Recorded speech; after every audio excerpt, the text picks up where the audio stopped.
आज दिनिकिया गंजाम और कंधमाल जिला गस्तरे आसिथिले मुख्यमंत्री तथा बीजेडी दलर सुप्रीम नवीन पट्टनायक। निर्वाचन को आउ दिन कईटा बाकी अच्छी तेणु राज्य सारा गस्त कर दलीय प्रार्थी मानक पई जोरदार प्रचार करुछन्ते मुख्यमंत्री नवीन पट्टनायक। ब्रह्मपुर उपकंठ कनिशिर आयोजित जनसभा उद्बोधन देवा सह विरोधी उपरे प्रबल बर्षिथिले नवीन पट्टनायक। कनिशी गाँ पड़िया एक विराट साधारण सभा जोग देइथिले। मुख्यमंत्री सहित फाप्टी अध्यक्ष बीजेडी नेता वीके पांडेन उपस्थित थिले। ब्रह्मपुर लोकसभा प्रार्थी भृगुबक्सी पात्र और गोपालपुर निर्वाचन मंडल विधायक प्रार्थी विक्रम कुमार पंडा को भोट देवा निमंते लोकों को भोट भिक्षा निवेदन करने नवीन पट्टनायक कहिथिले।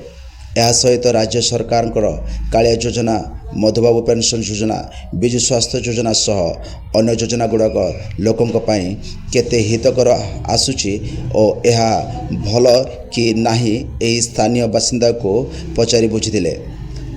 भल प्रार्थी को आशीर्वाद करंतु और चोर प्रार्थी को विचारित करंतु बोली आह्वान देइथिले मुख्यमंत्री नवीन पट्टनायक। कोलथी गाँ पंचायत मनोज कुमार दलाई मु गोटे नागरिक कोलथी गाँव जो मोदी आसीला किसी प्रभाव पड़ोनी आज्ञा।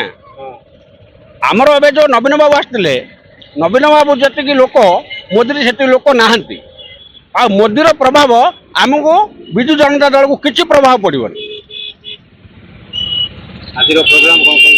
आज प्रोग्राम बोले आमर सुप्रीम नवीन पट्टनायक आसते आमर विजु जनता दलर समस्ते कर्मी माने सब एकत्रित हो आम सभारे जोगदेलु। ए सभा आमर जो 13 तारीख निर्वाचन होगा जाऊँगी। निर्वाचन आम विपुल संख्यार जययुक्त हबू। आओ ये जो मोदी कही आमर ओडिशा रे सरकार गढ़ू एमाने दिन में स्वप्न देखुं माने खाली भावुं आम ओडिशा नहीं जीवु और अमुक नहीं जीवु समक प्रभाव किसी पड़ो ना। संपूर्ण 100%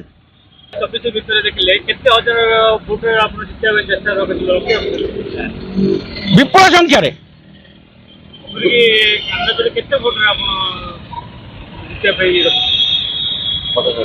50,000 एवं 60,000 जीतु। नवीन पट्टनायक मुख्यमंत्री नवीन पट्टनायक कौन वार्ता देले भोट?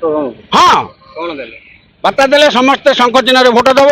आम ओडिशा को स्वतंत्र ओडिशा करूँ आम आहरी करूँ आम उन्नति करूँ पानी पवन आमर ये खाद्य सबू जाक सुरक्षित कर 1 नंबर ओडिशा कर विकास करने कहले फरक पड़ो ना। कौन फरक पड़ोनी कौन फरक पड़ो ना आमर भोट को विचलित किसी किए करें ना। आमर आम जीतिक अच्छु जीतु। गंजाम जिला प्रतिनिधि सुदर्शन परिड़ा रिपोर्ट ओडिशा जनता टीवी।